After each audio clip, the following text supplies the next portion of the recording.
Professor Eduardo Jorge Ubaide, palestra com o tema A influência do BDI nas obras empreitadas.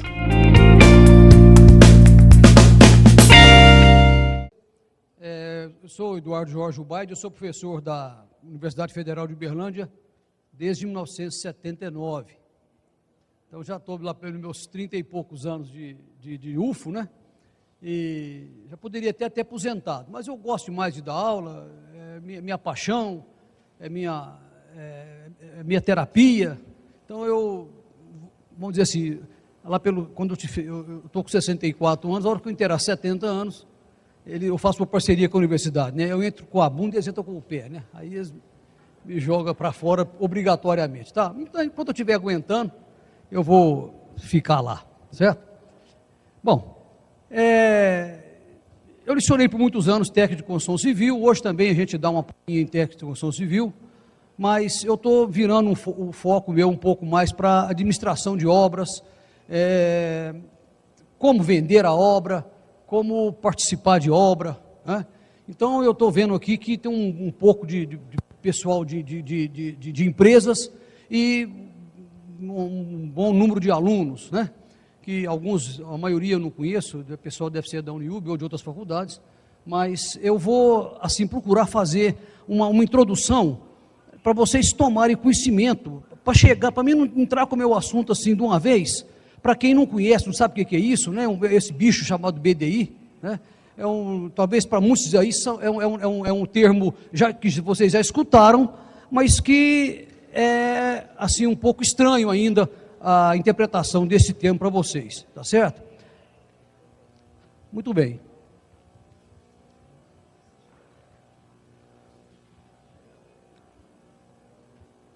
Então, o meu interesse por esse tema é pelo seguinte: as escolas comentam muito pouco sobre isso, o que é BDI.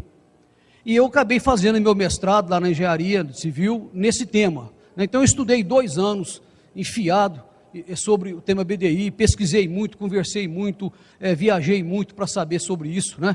E tenho algum conhecimentozinho básico hoje sobre isso, certo? Sobre o que é o BDI. Então, eu sou professor da disciplina na UFO, né? Eu leciono lá planejamento e controle de obras hoje. Eu fui empreiteiro de construção civil por 23 anos, nesses 23 anos eu era professor de 20 horas na escola, eu fazia da escola um bico, mas o meu foco grande era a minha empresa de construção civil.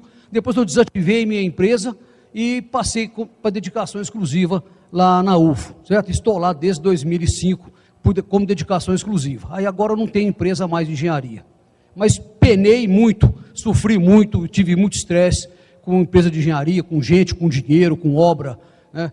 Muitos de vocês vão enfrentar isso ainda, né? Vão com Deus e que Deus ajude vocês, né? Muito bem. Outro problema também é isso aqui, ó, displicência e desconhecimento das empresas do que é esse BDI. E também eu tenho a intenção, com esse meu trabalho, de auxiliar o comportamento dos órgãos públicos, porque os órgãos públicos judiam muito dos empreiteiros ao fazer seus orçamentos, certo? Eu tenho essa consciência, eu fui diretor de obra da universidade por 5 anos, e quando eu fui diretor de obras, eu não tinha esse conhecimento de BDI que eu tenho hoje, e nem nos meus 23 anos de empresa, eu tive esse conhecimento que eu tenho hoje, com o que é realmente o BDI, tá? Bom, então é o seguinte, o que por que esse tema BDI? O pessoal que forma na engenharia, ele tem praticamente 3 caminhos a seguir. Ou ele vai ser empregado de alguém, ou ele vai ser autônomo, executar projetos hidráulicos, sanitários, cálculo estrutural, CRT de obras pequenas, né? Porque para grandes obras e obras ele não pode exercer porque ele não tem empresa. E a terceira opção é ser empresário. A mais fácil é ser empregado. Então, imediatamente, quem sai da escola vai ser empregado de alguém, porque não tem recurso financeiro, não tem know-how ainda estabilizado, né? Então ele vai ser empregado. O que vai ser autônomo, ele praticamente, vamos dizer assim, ele não quer ser empregado de ninguém. Como ele não tem grandes recursos para montar uma empresa e também não quer ser sócio de ninguém, ele acaba sendo autônomo. Mas o autônomo, ele trabalha assim, com muito sacrifício, porque ninguém paga para ele 13º, ninguém dá férias para ele, se ele viajar, ninguém trabalha por ele. Então, um sujeito que tem que ter a sua consciência de que ele vai, ou ele trabalha 100% do tempo, ou ninguém vai trabalhar para ele, né? Ou então a terceira opção é ser empresário. Então, ser empresário, o sujeito vai se associar com alguém, né, e vai fazer uma empresa de construção civil. Então, são 3 opções: empregado, autônomo e empresário, né? Essa é a opção de empresário, é que entra o BDI, certo? O BDI não funciona em autônomo e não funciona como empregado. O BDI vai funcionar na empresa, certo? Vamos chegar lá. Muito bem, então, quando a pessoa se candidata a ter uma empresa de engenharia, ele tem que fazer um contrato social, tem que registrar na junta comercial, tem que ter CNPJ, igual empresa qualquer no país, né? Vai ter que pagar imposto de renda da empresa, imposto de renda dele, né? E vai se propor a fazer o quê? Serviços de engenharia para particulares, para empresas privadas e para órgãos públicos, certo? Principalmente nos órgãos públicos, você não pode ser autônomo. Autônomo em órgão público e empregado não pode exercer os serviços como são. Por exemplo, a Prefeitura de Uberlândia põe uma escola em licitação, para fazer uma escola. Quem vai participar daquela licitação? Empresas de engenharia. Os autônomos e os empregados não podem participar sozinhos dessa obra da Prefeitura de Uberlândia, nem da universidade, nem do DEMAI, nem da Infraero, e nem de Caixa Econômica, e nem nada. Ou seja, tem que haver uma empresa de construção civil. Entender isso, em princípio? Perfeito? Muito bem, então, o que é orçar uma obra? Porque a empresa que se propõe a fazer uma obra de empreitada, uma obra que é pega por preço fixo e irreajustável, quer dizer, não se reajusta essa obra, essa empresa, ela vai ter que orçar essa obra, ela vai ter que, ao participar de uma licitação na universidade, lá no Armazém Martins, lá no Armazém Arcon, na Casa Pernambucana, no DEMAI, obras públicas ou privadas, né, que são contratadas de empreitada, né, o pessoal fala de empreito. Então, essa empresa vai participar dessa licitação e ela então tem que saber o custo que essa obra vai custar para ela. Ao mesmo tempo, os engenheiros que são funcionários, empregados do órgão público, engenheiro da prefeitura, engenheiro da UF, engenheiro da Infraero, engenheiro do DEMAI, eles têm obrigação pela lei 8666, que é a lei da licitação brasileira, eles têm obrigação de soltar um orçamento prévio. O orçamento é aberto. O órgão divulga o quanto que ele quer pagar. Então, alguém lá dentro do órgão tem que fazer o orçamento dessa obra. É obrigatório. A lei 8666 não permite que se faça a divulgação ou licitação de uma obra sem ter o preço previamente disposto a pagar, vamos dizer assim. O preço que o órgão divulga é o preço que ele está disposto a pagar.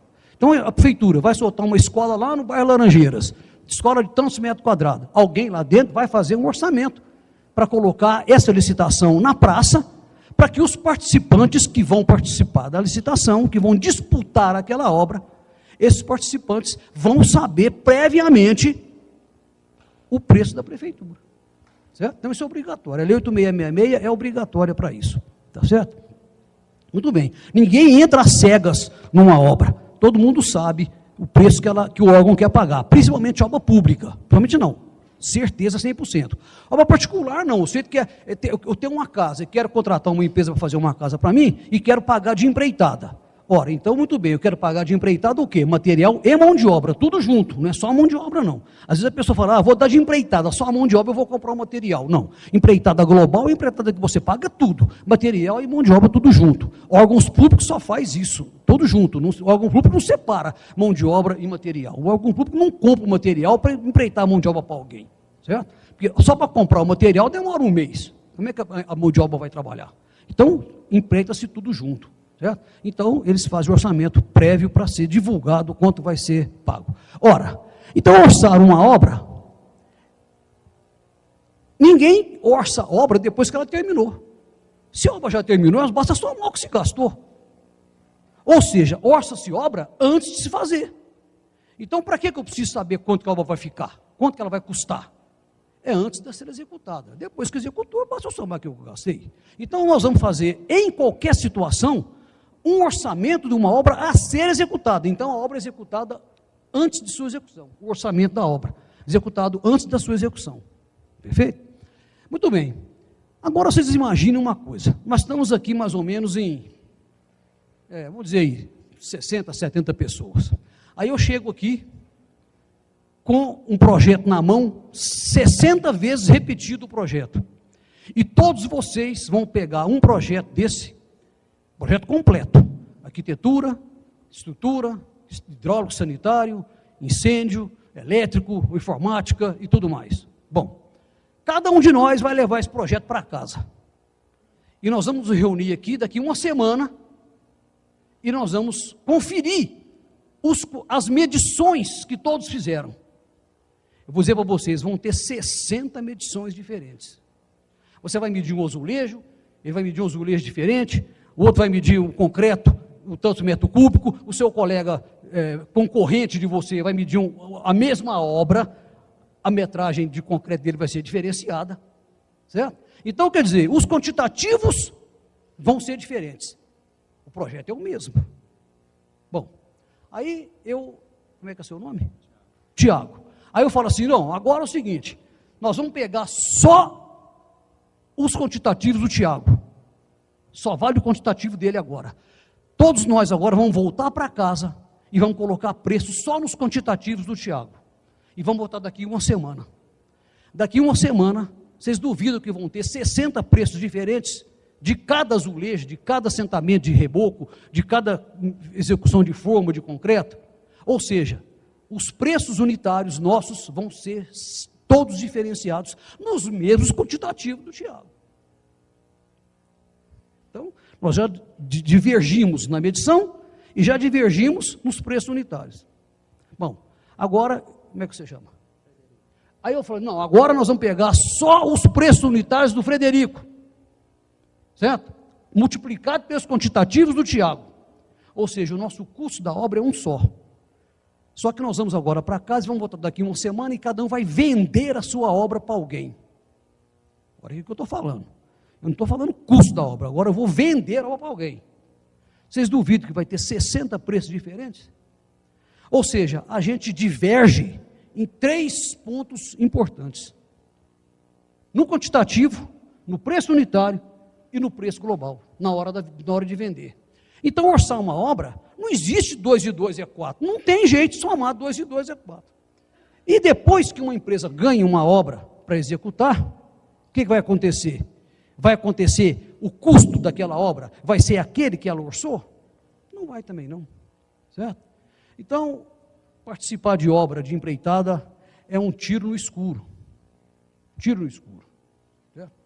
A minha moçada aí que trabalha nas empresas, na Conel, na Conel Global, sabe disso há muitos anos. Né? Muito bem. Então, nós vamos ter lá, preços unitários diferentes, quantitativos e preços de venda diferentes.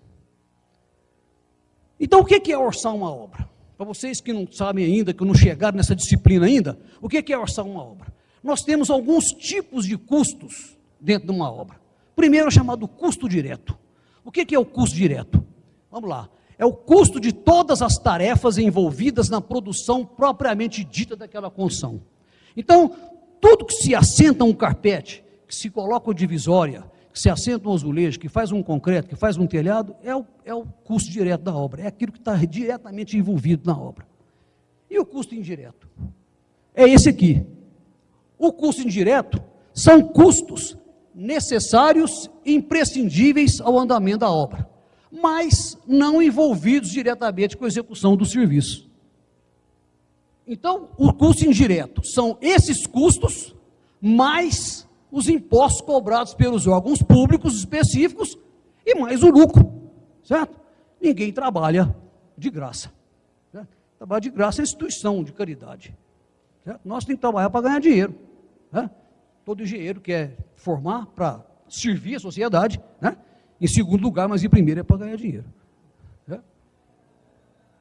Muito bem. Aí vem, na hora de vender a obra, esse termo que faz parte do principal motivo da nossa palestra aqui, que é esse termo em inglês quer dizer Budget Difference Income. Isso não tem uma tradução ipsis literis para o português, não tem. Certo? Nós resolvemos classificar esse termo como benefícios e despesas indiretas. Então, benefícios é o lucro, e despesas indiretas nós vamos ver quais são elas, certo? Que incidem numa obra, certo? Então, esses benefícios e despesas indiretas, que é o termo BDI, que é o significado dele, o que é?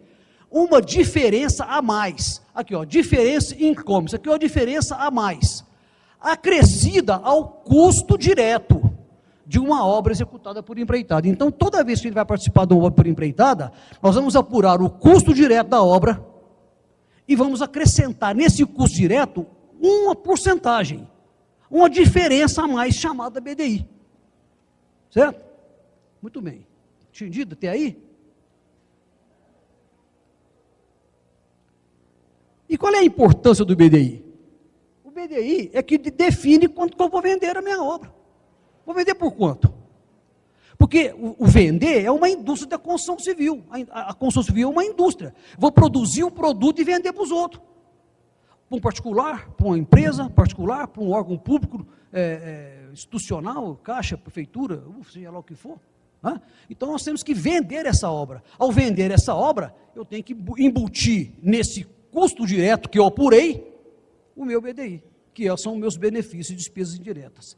E esse benefício de despesa direta, para vocês terem uma ideia, o Brasil inteiro age erradamente nisso. Não vou dizer bem erradamente, mas age sem conhecimento do que realmente deve participar desse BDI. Principalmente os órgãos públicos, quando divulgam a obra que eles querem pagar, que eles querem contratar. Esse é o maior erro, é dentro do órgão público. Até que dentro das empresas, a coisa não é tão feia assim. Mas no órgão público, por desconhecimento, e às vezes, não só por desconhecimento, às vezes por pressão do secretário, às vezes por pressão do ministro, às vezes por pressão do diretor, às vezes por pressão do gerente, quer fazer bonito, contratar o menor preço, ele manda cortar determinadas coisas do BDI. E joga para os empreiteiros colocar o BDI sem ter dó do empreiteiro. Aí o empreiteiro quebra. Certo? Porque ele quer participar, ele não quer sair do mercado, ele quer entrar. Resultado, ele pega a obra por preço baixo e vai sofrer as consequências lá para frente. Então, a nossa definição aqui é o seguinte: o preço de venda é o custo direto mais o BDI. E o BDI, então, é uma porcentagem, um certo porcento, que incide sobre o CD, sobre o custo direto. Agora, olha o antigo conceito do BDI. Nós temos um conceito novo. Não é muito diferente, mas tem alguma coisa que tem, nós temos que prestar atenção. O antigo conceito do BDI é o seguinte: entrava no BDI aqueles custos indiretos que eu falei, né, que são canteiro de obras, equipamento e ferramenta, controle tecnológico, de aço, de concreto, mão de obra condutiva, que é engenheiro, mestre de obra, guarda, almoxarife, gente que trabalha na obra, mas que não produz, né? Não pega na colher para fazer. Lanches, transportes, carretos, fretes, administração local, quer dizer, administrar o escritório da obra lá no lugar, equipamentos de proteção individual, equipamento de proteção coletiva, ainda faz parte do antigo conceito do BDI. Mobilização e desmobilização da obra, quer dizer, aquilo que você gasta para você pôr a obra para funcionar e depois para desmobilizá-la. Administração central, quer dizer, o seu escritório custa alguma coisa, certo? Lógico, o seu escritório não produz, o seu escritório só dá despesa. Os riscos que a sua obra corre, as despesas financeiras que a sua obra tem, os impostos cobrados pelo governo e, logicamente, o lucro. No novo conceito do BDI, vocês prestem atenção, isso aqui tudo era julgado ao BDI, tudo. Isso tudo aqui, e mais isso tudo aqui. Hoje o conceito do BDI, e que todo mundo tem que aprender a fazer isso, nós que estamos formando agora, e os velhos de guerra também, como eu, né? Tem que saber o que é BDI novo. BDI novo é o seguinte: devem fazer parte do custo direto todos os custos indiretos que eu coloquei aqui entre aspas, que podem ser quantificados. Então são custos indiretos pertencentes somente a esta obra. E são qualquer obra que eu pego, tem uma empresa, vou participar de uma obra, eu não posso orçar o canteiro de obra daquela obra separada, seja ele construído de madeira, de alvenaria, alugado em container ou não, eu posso orçar esse canteiro de obra separadinho, só para aquela obra. Eu não preciso de ficar embutindo isso em BDI. Vou orçar. É um custo indireto? É. Produz? Não. É um custo indireto? Custa. Vou pôr ele aonde? Na planilha de custo direto. Ou seja, eu vou transformar o meu canteiro de obra em custo direto. Está lá, ó, custos indiretos, entre aspas, que podem ser quantificados. Equipamento e ferramenta. Eu não posso avaliar quanto que eu vou gastar de equipamento, de elevador, de betoneiras, de vibradores, de guinchos, de gruas e tudo mais. Eu não posso quantificar para aquela obra específica e quantificar isso e colocar um item no custo direto. Transformei em custo direto. Não vou julgar mais em BDI isso. Isso é um antigo conceito, não pode mais. Nem o TCU aceita mais. Ele aconselha os órgãos públicos a julgar isso tudo aí no custo direto. Não é para julgar mais em BDI. Nem o TCU, que é o maior fiscalizador dos gastos do dinheiro público, não aceita mais esse antigo conceito de BDI, certo? Controle tecnológico, como é que eu não posso, eu vou chutar isso de qualquer jeito? Não, eu posso saber quantos corpos de prova que eu vou fazer, quantos que eu vou fazer, eu faço uma avaliação desse controle tecnológico, né? Mão de obra condutiva. O que é mão de obra condutiva? Mestre de obra, engenheiro, almoxarife, guarda. Eu posso quantificar esse povo todo. Se eu tenho uma empresa e contrato um engenheiro ou 2 engenheiros, e eu tenho 4, 5 obras, e esse engenheiro vai tocar 3, 4 obras, eu divido o salário dele com os seus encargos sociais por 3 obras, 4 obras que ele está tocando, e jogo como custo direto de cada obra, como mão de obra condutiva. Agora, o mestre de obra, eu posso ter mestre de obra para 3, 4 obras de uma vez? Não, tem que ser de uma obra só. Eu posso ter almoxarife, posso ter guarda em 3, 4 obras de uma vez? Não. Esse vou ter que julgar direto com os seus encargos sociais. Se a obra vai durar 6 meses, eu vou julgar o salário dessa pessoa, mais seus encargos sociais e ter saudações. Certo? Ou seja, é um custo indireto? Quantifiquei, julguei no custo direto. Coisa que os órgãos públicos não fazem. Esse é o defeito. Eu sei, porque eu participei da UF de diretor de obra há muitos anos, e eu sei que muitas coisas a gente largava passar. Certo? Lanches, transportes, carretos, como não?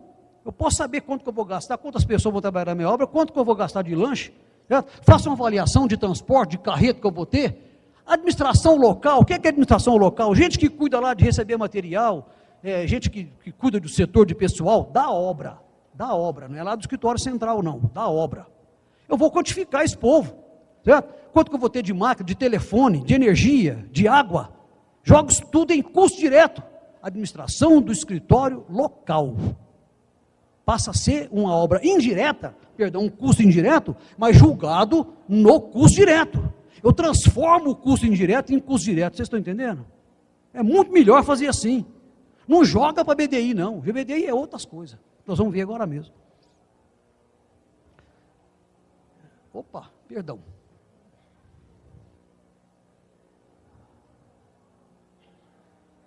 Então, estamos aqui. Então, os equipamentos de proteção individual e coletivo, e a mobilização e desmobilização da obra, quer dizer, eu não posso saber, eu tenho uma obra lá em Goiânia, meus equipamentos estão aqui em Uberlândia, eu vou levar esse equipamento para lá. Quanto vai me custar esse equipamento para levar para lá, para tocar aquela obra que eu ganhei lá em Goiânia? Ora, é só eu saber quanto eu vou pagar de frete, de gente, de hospedagem, de alimentação, do meu pessoal que vai de trem, de ferro, de bicicleta, de avião, eu sei quanto é que esse povo vai. Certo? Vou saber quanto que custa essa mobilização e depois vou desmobilizar a obra, ou seja, trazer essas máquinas de volta para o meu canteiro. Isso acontece muito com empresa de terraplenagem. Certo? Até construção civil nem tanto, mas terraplenagem gasta muito isso. Muito bem. Ora, então eu estou transformando custos indiretos em custo direto e fazendo parte da minha planilha de custo direto.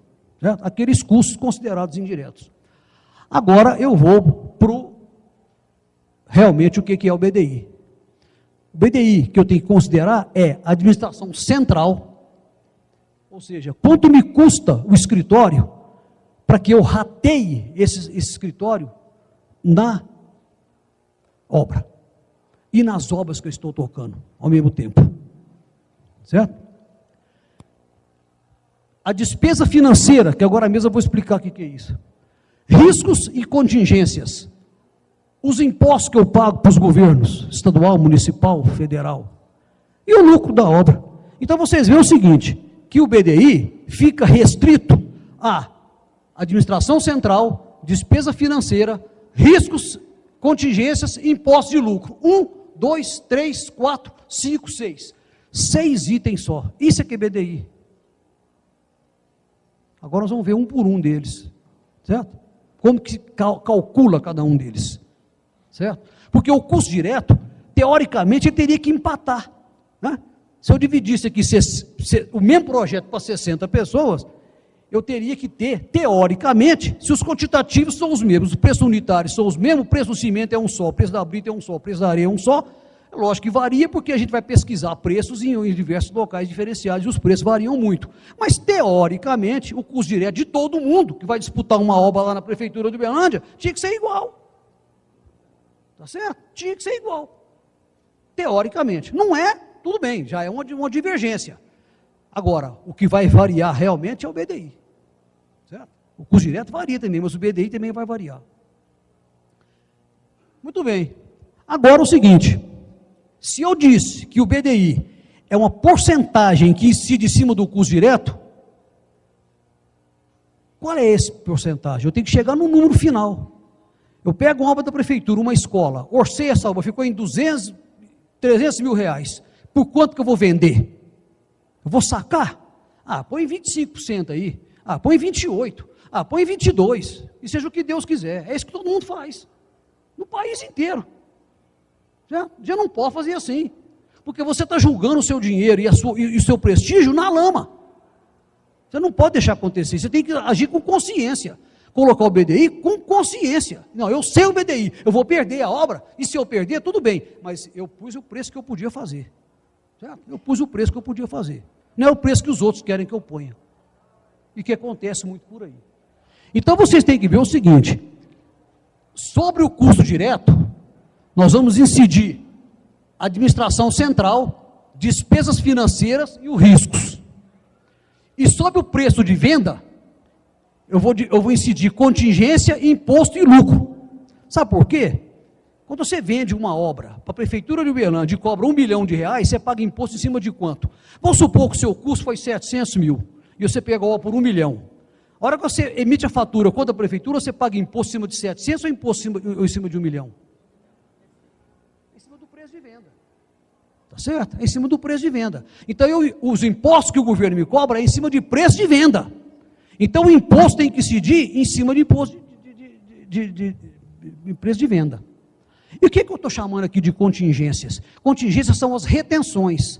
Toda vez que a gente participa de uma obra pública, se eu ganho uma obra pública, a primeira coisa que o governo público faz de mim é me cobrar 2% de retenção, chama-se caução. É garantia de execução da obra. No início da obra eu já dou 2%. Chama-se caução. E ao longo da obra, alguns órgãos públicos, não são todos, mas a maioria deles, me retém em torno de 3% de cada medição. Se eu passei o mês de setembro, acabei o que eu fiz, medi, pago 3% de retenção. No mês de outubro, mais 3% de retenção em cima do que é medido. Esse dinheiro fica lá. Só vou receber no fim da obra. Esse dinheiro me custa. E se eu estivesse aplicando esse dinheiro no mercado financeiro? Eu não estaria recebendo dinheiro? E a caução que me tiraram 2% no começo da obra? Que eu tive que pagar? Ela não me custa dinheiro? Eu não tenho que julgar ela lá no fim eu só vou receber no fim da obra? Certo? Ora, então, e outra, essa contingência, que é a caução e a retenção, é cobrada em cima do preço de venda. O órgão que está me cobrando a medição, ele está me cobrando o preço de venda. 2% em cima do preço de venda, ele não sabe quanto é que é meu custo. Cada mês que eu medir e ele me reter 3%, é 3% em cima de preço de venda. Então, as contingências vão em cima de preço de venda. Então, existem algumas despesas do BDI que incidem em cima do custo direto da obra e outras despesas que incidem em cima do preço de venda. Isso é que nós temos que entender, separar. O que é em cima do preço de venda e o que é em cima do custo direto. Entenderam isso? Certo? Ninguém cobra imposto em cima de preço de custo, não cobra só em cima de preço de venda. O governo não quer saber, se eu cobrar uma por $1 milhão, ele vai me cobrar lá 10% no total de imposto, ele vai receber R$100 mil, ele não quer saber se eu estou tendo lucro, se eu estou tendo prejuízo, não. Toda vez que eu emitir fatura contra a prefeitura, eu vou deixar lá o imposto que vai ser dado para o governo. Ele não quer saber se eu estou tendo lucro, se eu estou tendo prejuízo. Não quer saber. O problema é meu. Certo? Mas é em cima do meu preço de venda. Ele não sabe quanto é que é meu custo. Então, essa é a fórmula que todo mundo tem que entender do BDI. Vocês estudantes, vocês que vão ter empresa, prestem atenção nessa fórmula aqui. O preço de venda é o custo direto mais uma porcentagem que multiplica o custo direto. Certo? Muito bem. Então, o preço de venda é o custo direto, está aqui. E esse BDI vai destrinchar em quê? Administração central em cima do custo direto, mais os riscos em cima do custo direto, mais a despesa financeira em cima do custo direto, mais os impostos em cima do preço de venda, mais o lucro em cima do preço de venda, mais as contingências em cima do preço de venda. Entenderam isso? Vamos parar por aqui um pouquinho. Alguém tem uma dúvida nessa fórmula do que eu falei ali? Vamos para frente sem estar esclarecido, não. Eu estou nem fazendo uma palestra, parece que eu estou dando uma aula mesmo. Tá certo? Muito bem. Então é o seguinte, olha, eu só não comentei isso aqui, ó. Tem gente que quer ganhar, que põe o lucro em cima do custo direto. Bobagem. Tá certo? Bobagem. O lucro tem que ser em cima do preço de venda.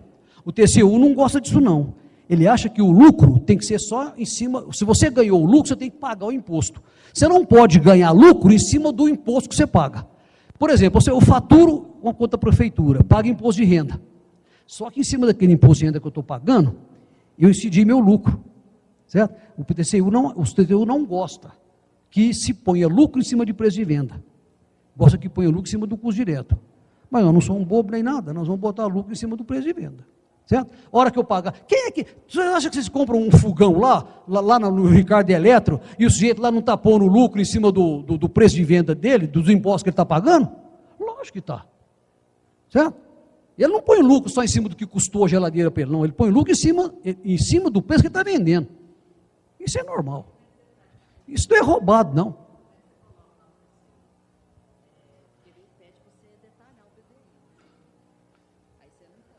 Não. Não, o negócio é o seguinte, o TCU orienta aos engenheiros de órgãos públicos que não coloque lucro na hora que o órgão público não tem que divulgar o preço.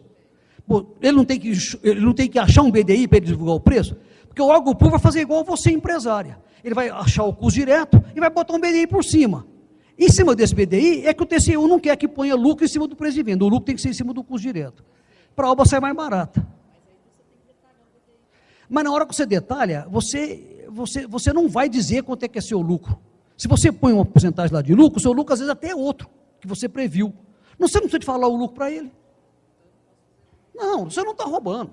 Tá certo? Você não está roubando. Você está fazendo um lucro, que é seu, que você às vezes colocou no BDI que ele pediu para você discriminar, que não é aquele lucro que você está ganhando.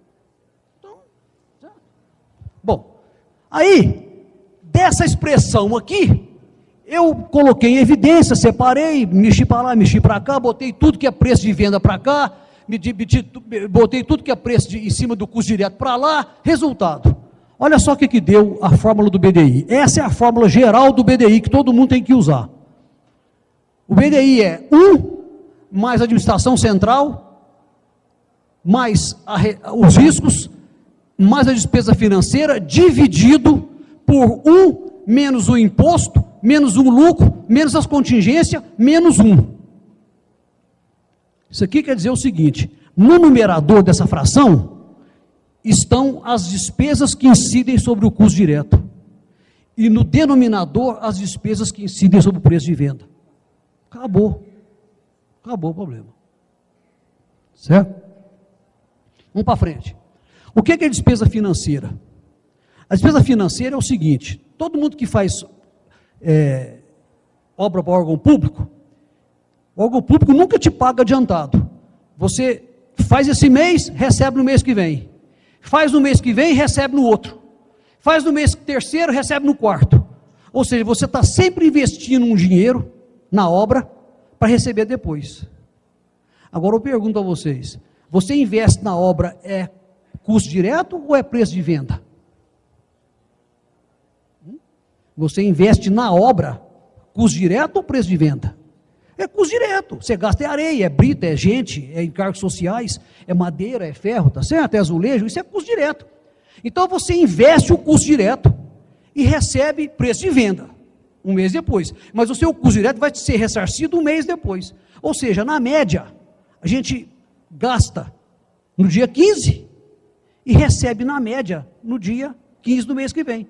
Porque chega no fim do mês, você faz a medição, emite a fatura corre o órgão, até você receber, pôr a mão no dinheiro, vai lá para o dia 15, dia 16, certo? Ou seja, você investe o dinheiro no dia 15 desse mês e só recebe ele no dia 15 do mês que vem. E se eu tivesse botando esse dinheiro no mercado financeiro? E a inflação?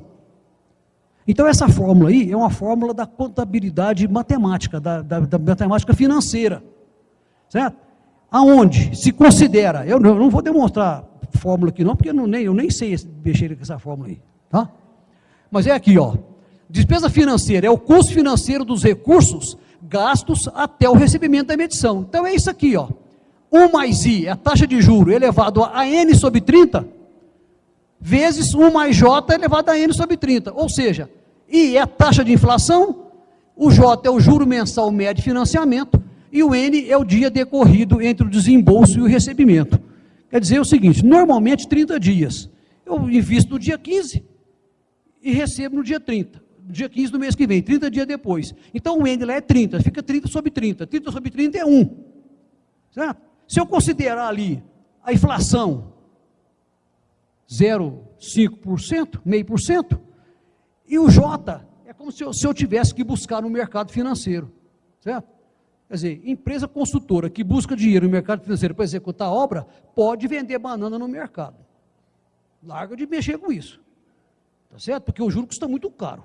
O dinheiro é 3, 4% ao mês. Não justifica buscar dinheiro no mercado para executar a obra. Você tem que julgar com o dinheiro seu, certo?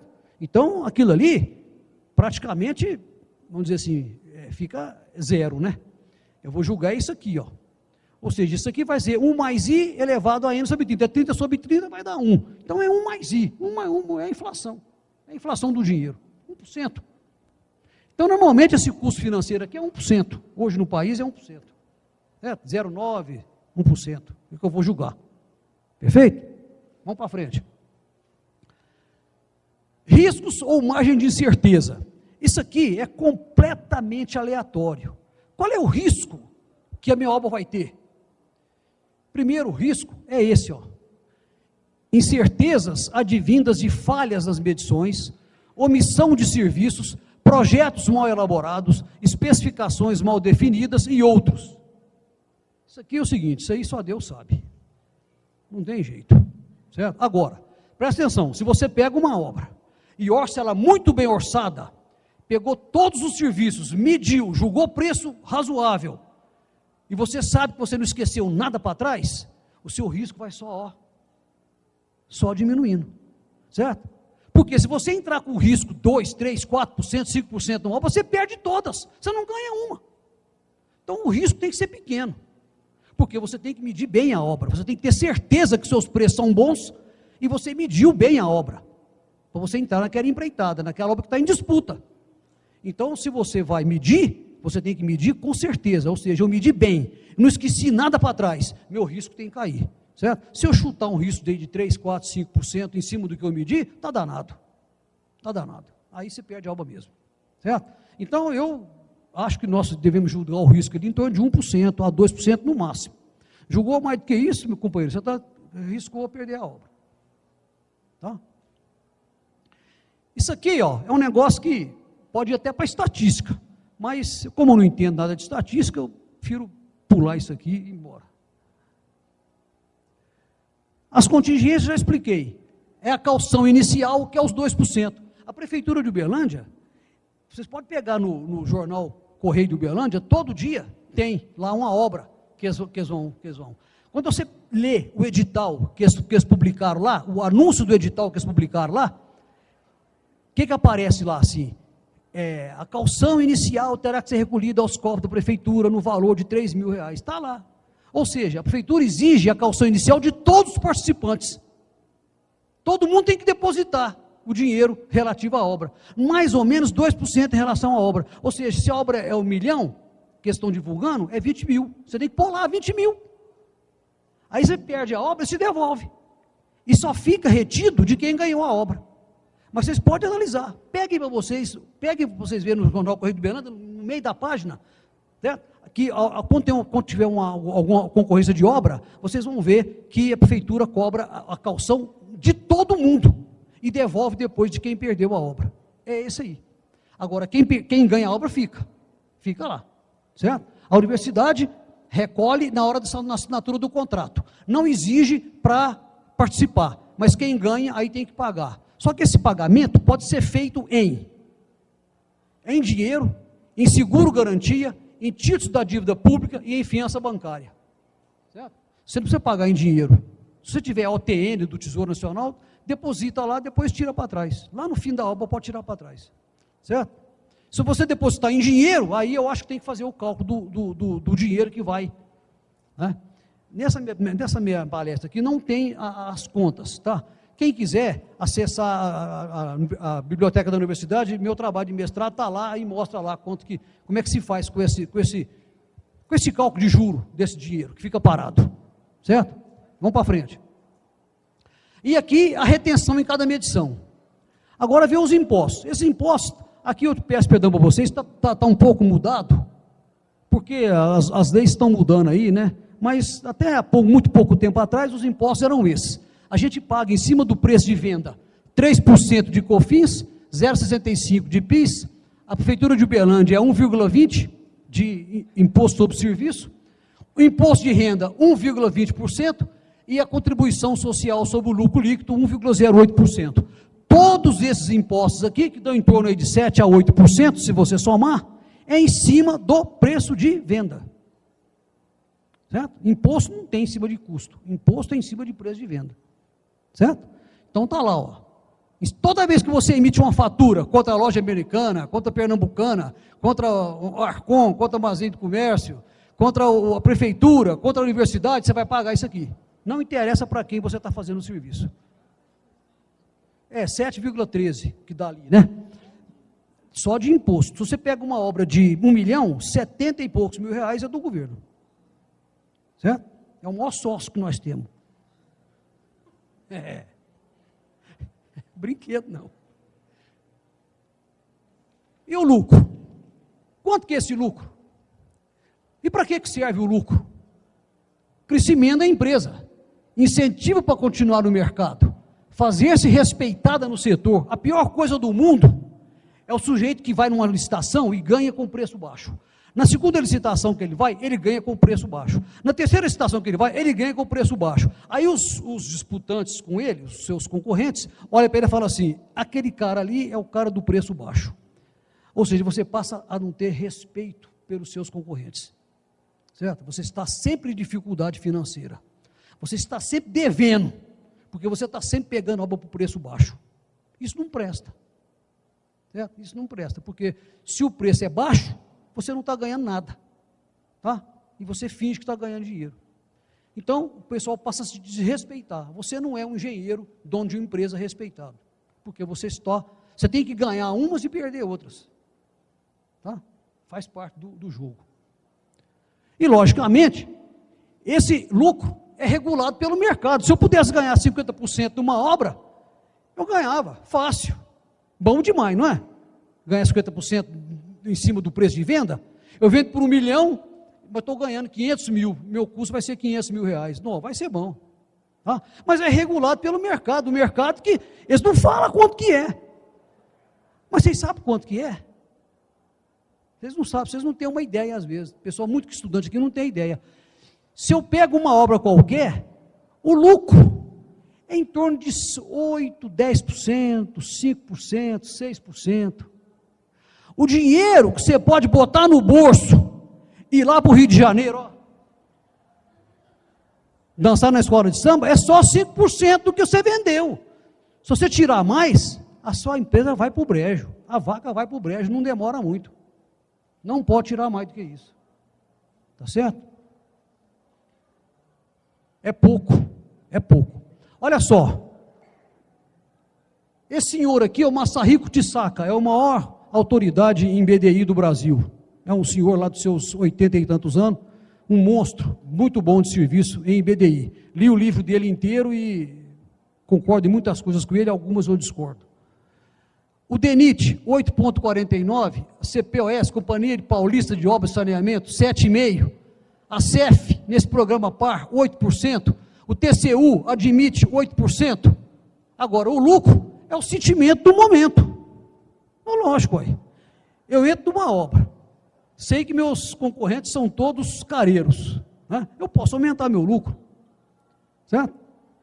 Às vezes eu entro numa obra e falo assim, não, eu não vou ganhar nada, vou botar lucro zero.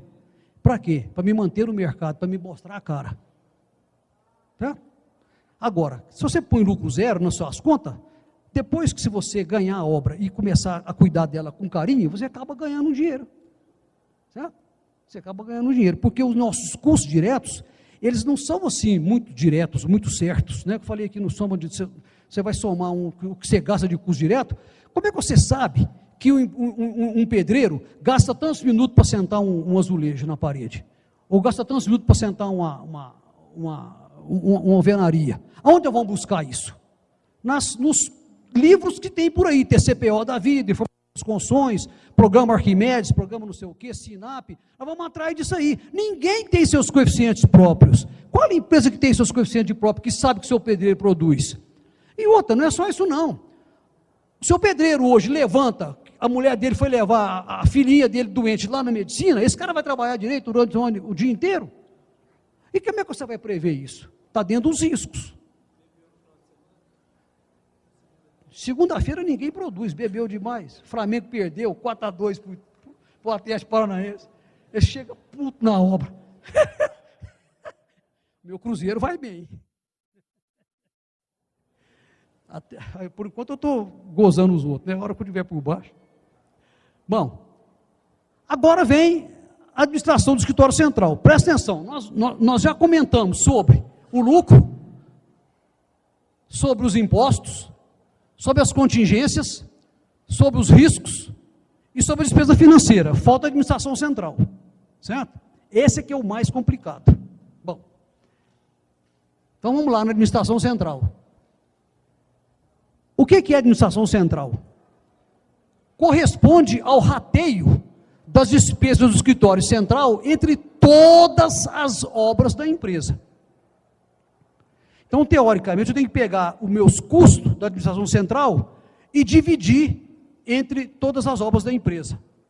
Só que a situação de quem está orçando uma obra é a seguinte: eu pego uma obra hoje para participar lá na Prefeitura de Uberlândia, eu estou tocando 2, estou tocando 3 obras, estou tocando 4 obras ao mesmo tempo.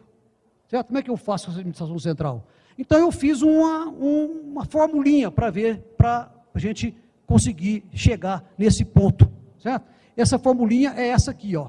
Essa foi minha tese do meu mestrado. Situação: o orçamentista está com o orçamento da obra finalizado, ou seja, ele está com o custo direto na mão. Necessita determinar a taxa de administração central que vai compor o BDI desta obra que está em disputa. Ou seja, ele está tocando a obra, a empresa dele está tocando 2, 3, 4 obras, e ele vai entrar numa outra obra que está sendo disputada. Quanto que ele vai colocar de administração central? Objetivo: proporcionar condições ao orçamentista de quantificar este rateio e adicionar esse valor na taxa do BDI. Isso aqui são algumas bibliografias que eu consultei, ó, 5, 4, 6, 1%, olha aqui, pensa bem, 5,31, 1 a 2%, 3,50, 2 a 4, 5,20 e assim por diante. O TCU aconselha o pessoal, isso aqui, o TCU publicou esse acórdão em 2011, isso aqui é recentíssimo, tem nada mais novo que isso. O TCU aconselha aos engenheiros de órgãos públicos adotar isso aqui. Por quê? Porque eles não sabem a administração das empresas. Então, o pessoal do órgão público, na hora de fazer o BDI, vai adotar isso aqui, ó, certo? Então, aqui nós temos diversas faixas, edificações, irrigações e canais, saneamento básico. Vamos supor aqui, ó, o azul aqui, ó, edificações. E essas faixas aqui, ó, são faixas de preços, tá? Até 1 milhão, até 2 milhões, aí vai embora, vai aumentando. Ou seja, quanto mais aumenta o preço da obra, mais a administração central baixa, estão vendo? Para as mesmas categorias de obra. Por exemplo, edificações, a faixa A, 7 qualquer coisa por cento. Na faixa E, edificação, está em azul aqui, ó, baixou para 5 qualquer coisa. Então isso aqui que o TCU aconselha aos pessoal de órgão público, porque eles não sabem a administração das empresas. Como eles têm que botar isso aí no BDI, então eles têm que adotar algum valor. Então o TCU aconselha a fazer isso aí, certo? Então a proposta do rateio que eu estou fazendo vale para as empresas. Os órgãos públicos devem adotar valores de administração central aconselhados pelo TCU, pois não conhecem os custos das empresas. Muito bem, isso aqui é do Sotisaka, ó. Ele fala que a taxa de rateio é isso aqui, mas eu não concordo. Eu acho isso aqui, tem umas coisas que não dá para entender. Por quê? Despesa mensal da administração central? Eu sei quanto que é, só somar tudo que se gasta no escritório central. Faturamento mensal da obra eu tenho? Eu não ganhei a obra ainda. Como é que eu vou saber? Eu não estou procurando um BDI para entrar na obra, para disputar a obra? Eu não sei se eu vou ganhar. Eu não ganhei a obra ainda. Como é que eu vou colocar aqui? Eu não tenho esse valor aqui, ó. O Sotisaka que me perdoe, mas ele não tem esse valor. Eu não ganhei a obra ainda. Certo? Vou colocar BDI na obra que eu vou disputar. O N prazo da obra? Tenho. Faturamento mensal da administração central? Isso aqui também eu não tenho. Se eu não tenho esse FMO aqui, ó, como é que eu tenho esse FMAC aqui? Eu tenho as obras que estão em andamento. Mas e as obras que e se eu ganhar mais uma? Esse faturamento vai aumentar. Então, eu não concordo com isso aí. Esse aqui eu tenho? Tenho. Certo? Bom, a minha proposta então é essa, certo? Para vocês levarem, analisar, e quem for, pessoal que participa aí de licitações de obra, que faz orçamento, né? Adotar essa formulinha boba, óbvia, né? Boba. É isso aqui, ó. Eu pego a despesa do escritório central e multiplico pelo N. N é o número de meses que a obra minha vai durar, a obra que eu estou querendo ganhar. Certo? A obra que eu estou querendo ganhar. Muito bem. Então eu pego, se eu gasto 10 mil reais no meu escritório, e a obra vai durar 6 meses, é 60 mil. Pronto. Eu sei quanto é que o meu escritório central custa, e vou multiplicar pelos meses que a obra vai durar, se eu ganhar ela. Certo? Muito bem. N, duração da obra pretendida em meses. Isso aqui agora, eu estou dividindo essa despesa pelo custo direto da obra 1 que eu estou tocando, pelo custo direto da obra 2 que eu estou tocando, mais tantas obras que eu estou tocando, mais o custo direto da futura obra, a obra que eu quero ganhar. Ela não vai entrar no meu bolo? Então eu vou botar ela também. Então eu estou dividindo a despesa do escritório central, multiplicada por N meses que a minha futura obra vai durar, e dividindo essa despesa pela obra 1, pela obra 2, pela obra 3, pela obra 4 e pela obra futura. Certo? Muito bem. O que é o CD da obra 2? É o custo direto da obra denominada 2, que está em andamento, nos próximos N meses. E idem para todas as obras da empresa que estão sendo executadas. E o CD futuro é o custo direto da obra futura, que vai durar N meses. Bom, agora como obter o CD de cada obra? Eu vou no cronograma físico-financeiro daquela obra, vejo quantos meses falta para ela acabar, certo? O que eu já recebi para trás já passou. Eu vejo quanto que aquela obra que eu estou tocando, vai me custar de custo direto nos próximos N meses, e divido pelo BDI, pego no cronograma físico-financeiro, meu preço de venda, divido pelo BDI que eu entrei. Vamos supor que eu entrei com 30% na obra 1. Eu pego o custo direto nos próximos 6 meses que ela vai me custar. Custo direto, não, perdão. O programa físico-financeiro que vai me custar nos próximos 6 meses, por exemplo, e divido pelo PDI que eu entrei. E assim eu faço com todas as obras que estão em andamento. Ou seja, eu apuro nos próximos 6 meses qual vai ser o custo direto que eu vou gastar com cada obra que está em andamento na minha empresa. Entender isso? Ficou claro? Certo? Eu pego as obras que estão andando e jogo a obra futura. A obra futura minha vai durar N meses. Quanto que ela vai custar? É o CD da obra futura. Então está aqui, ó, o custo direto de uma obra que está em andamento será tomado do cronograma físico-financeiro, que é o preço de venda da respectiva obra nos próximos N meses. O que eu já recebi para trás já foi. Dividido pelo BDI que foi utilizado na época para aquela obra. Pronto. Aí eu tenho que analisar só 2 situações. A despesa mensal do escritório central suporta eu ganhar uma outra obra para mim não ter que aumentar? Ou não? Ou tem que alugar mais uma casa, tem que contratar mais gente, tem que botar mais um setor de pessoal lá na minha obra é muito grande que eu ganhei, vou ter que aumentar a minha despesa central? Aí basta eu fazer um cálculo futuro, né, e colocar a minha DMAC, somar as novas despesas que seriam acrescentadas ao escritório central, necessárias para suportar a nova obra. Pronto. Desse jeito, a despesa mensal do escritório central estará distribuída entre as obras em andamento e a nova obra que está em disputa. Aí, na época que eu fiz esse meu trabalho, eu entrei numa empresa de um amigo meu para me testar o que eu fiz, certo? Olha só que coisa interessante. Ele estava tocando a obra 1, a obra 2 e a obra 3. E entrou nessa obra em disputa aqui. Essa obra 1 custava total 283, faltava 5 meses para acabar, perdão, era 5 meses total, faltava 3 meses para acabar, e o BDI adotado foi 30%. Ele entrou nessa obra aqui com a administração central de 10%. O custo direto dessa obra de 283 era 218, ou seja, ele apurou um custo direto e estava vendendo ela por 283. E faltava gastar, no prazo da nova obra, 163 mil.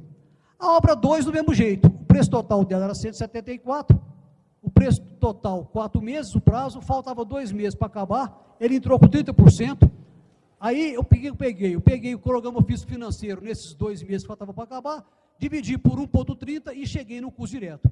Ou seja, eu peguei o custo direto da obra 1, da obra 2, da obra 3, nos meses que iam faltar. Olha os impostos aqui, ó. Olha o que ele fez aqui. Imposto PIS, ISS, COFINS, ele pegou o preço de venda da UFA. E chegou no preço de BDI 926 mil.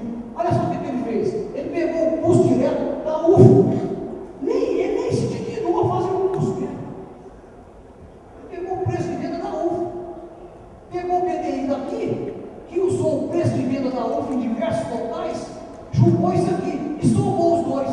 Agora eu pergunto uma coisa simples para vocês. Ele vai pagar imposto em cima de 3.754 ou 3.849? Lógico, ele vendeu 3.849, quer dizer, ele julgou o BDI dele uma despesa de imposto em cima do preço da UFA e vendeu por 3.849, já está perdendo dinheiro. É tiro demais, né? E assim tem aos montes. Agora, a gente não deve incluir BDI, essa treina, BDI é só 5, 6 itens que eu falei para vocês. O resto, põe no custo direto. Então, as conclusões são essas. Algumas propostas fogem da realidade, parece que não há tempo suficiente para as empresas analisarem os BDIs. Não existe relação entre o porte da empresa e os BDIs elevados, pode ser empresa grande, empresa pequena, eles não têm uma norma, a metodologia.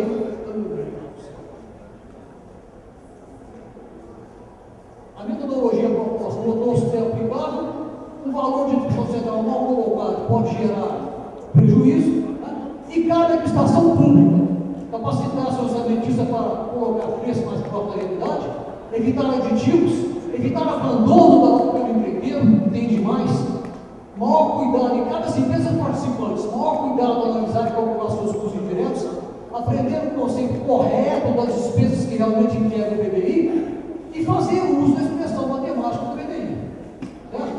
Assim, pode-se então caminhar para a normatização, porque o BDI não tem norma. Cada um faz o que quer. Então, eu acredito assim, façam ou procurem fazer isso que eu falei com vocês aqui. Joga tudo que pode jogar no custo direto. Transforma todo o custo direto em custo direto. E deixa para o BDI só aquilo que realmente é BDI. Riscos e contingências, de situação financeira, né? Situação central, lucro e os impostos. Mas não se esqueçam que alguns itens incidem em cima de um custo direto, vai lá no numerador. E outros itens incidem em cima do presidente. Aí você vai chegar no BDI correto, justo, você vai colocar em cima do seu procedimento. Aí você pega o seu custo direto, multiplica pelo BDI, certo? Vamos supor, o seu custo direto é 1 milhão, o BDI é 20%, 200 mil, em cima de 1 milhão. Então eu vou vender ao banco, 1 milhão e 200 mil. Mas eu sei que nesse 1 milhão e 200 mil está os impostos em cima do meu preço de venda, não está no custo direto. Certo? Se vocês quiserem, quem quiser procurar na universidade, alguma coisa de conhecimento, ou seja, a exposição, tá? O Guilherme muito a auxiliar as pessoas. É um prazer muito grande para mim. Tá? Muito obrigado a vocês. Tá?